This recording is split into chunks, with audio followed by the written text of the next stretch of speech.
Hello, Netherwood. This video is for Wednesday, December 16th of 2020. So here we are, a couple of weeks from the end of the year, the beginning of a new year, and I wonder, which do I want to do more? Do I want to say goodbye to 2020, or do I want to say hello to 2021?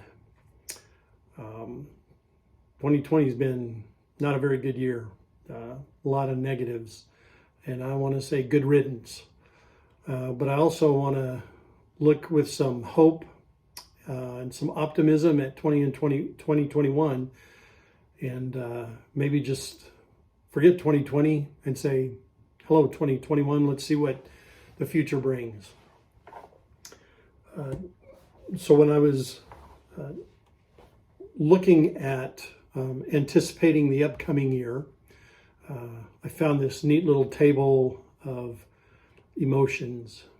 And if you take the emotion of anticipation and you combine it with other emotions, you get different results, right? So one of those, if you combine anticipation with fear, you get anxiety. And so next year, 2021, might make us anxious because maybe we're afraid of what's coming.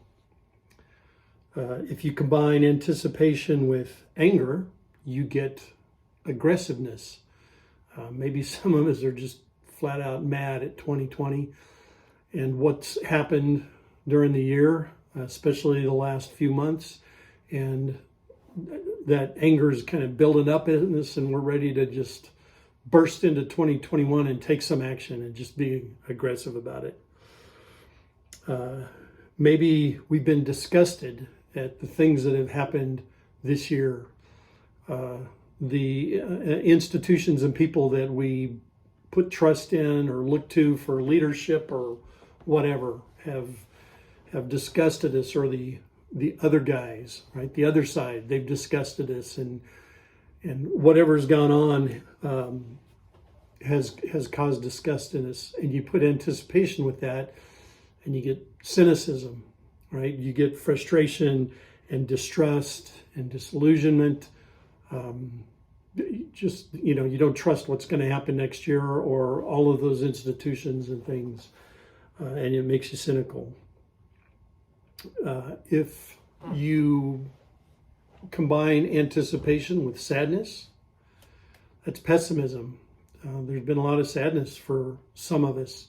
We've lost loved ones, we've lost jobs, we've lost opportunities, we've lost the ability to be together, meet with our friends, do things normal.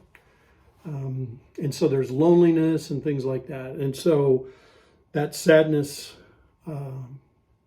mixed with anticipation for next year makes us pessimistic. We don't really even want to look forward to next year. We just soon it not even come. It may get worse, maybe worse. If we mix anticipation with joy, that gives us optimism. Now that's a little tough right now, joy.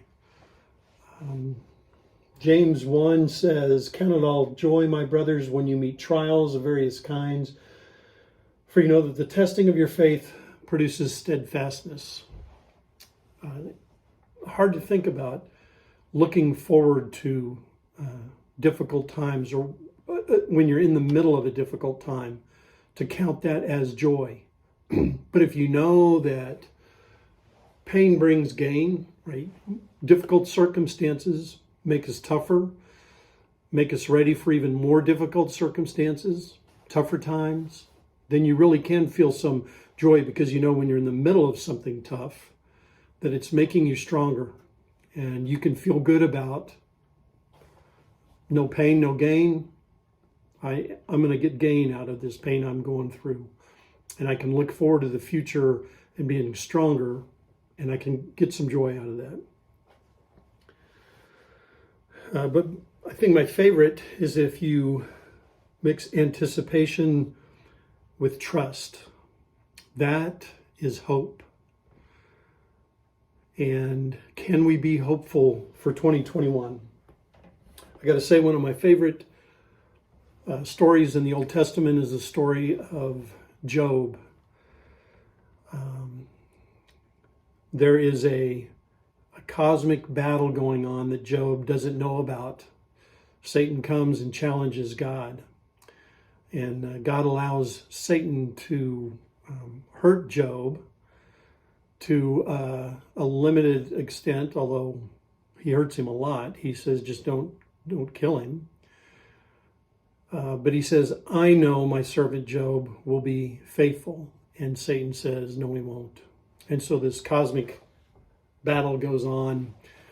Job is unaware, and right off the bat, one bad thing after another. I mean, they're just piling up. And Job basically loses everything. And at the end of the story, of course, God triumphs. Satan is wrong. Satan is defeated. And Job does get his life and his things back. In fact, he's more blessed than he was in the beginning. But there are some good lessons to learn from the story of Job. And there's 3 of them that I found in the NIV Student Bible. There's actually 10 listed there, and they're all 10 are good, but 3 of them I think are especially relevant for us right now. One is that God does not condemn doubt and despair. God didn't condemn Job's anguished responses, only his ignorance. Job did not take his pain meekly. He cried out in anguish to God. His strong remarks scandalized his friends, but not God. Ironically, despite his bitter speeches, Job earned God's praise, while his pious friends were soundly rebuked. So I think it's good for us to know and understand that if we've got doubt and pain and despair and some anger and all those things right now, that's okay. God is not condemning us for that. When Job went through those things and voiced them to God, he earned God's respect. So that's a good lesson for us. God does not condemn doubt and despair. The second one is that no one person has all the facts about suffering. Neither Job nor his friends had enough facts. Job concluded that God was unfair, treating him like an enemy. His friends maintained that God opposed Job because of his sin. All of them later learned that they'd been viewing the situation from a very limited perspective, blind to the real struggle being waged in heaven. And I'm certain that we are in that same boat today. You know, we have this very narrow vision of what's going on. We can't see the big picture around us. We focus in on small pieces of it. And, maybe it's this piece for you and it's that piece for me. We all actually kind of pick the pieces that we want to pay attention to, but none of us has all the facts. So no one person has all the facts about suffering. And we need to remember that there is a bigger picture out there, one that we're probably completely unaware of. And then the final one is that God asks for faith. God refocused the central issue from the cause of Job's suffering to his response. Very easy right now for us to focus on the cause of our suffering. All of the, whatever suffering we've gone through, financial or economic or spiritual or, whatever kind of suffering we've been through, to not focus on the suffering itself, but to focus on our response to the suffering. Mysteriously, God never gave an explanation for the problem of suffering. He didn't even inform Job of the reason behind it, the context recorded in chapters 1 and 2. He concentrated instead on Job's response. The real issue at stake was Job's faith, whether he would continue to trust God even when everything went wrong. So God focused on Job's response, and he asked for faith.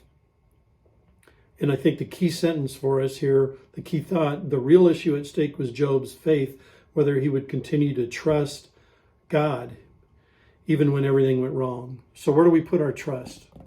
You know, if we have looked at the future, well, because of the past, we have been putting our trust in people or institutions or things, then we've been let down. But if we put our trust going forward in God, there is true hope. Remember, if we mix anticipation with trust, that is hope. So as we look forward to 2021 and beyond, I mean, we don't know. We may trust that God is in control and the best. He has our, mankind's best interests in mind in all that's going on and all that's He's doing. But that doesn't necessarily mean that it's all going to come out in 2021, right? Our hope needs to be in the future because of the big picture, the long road.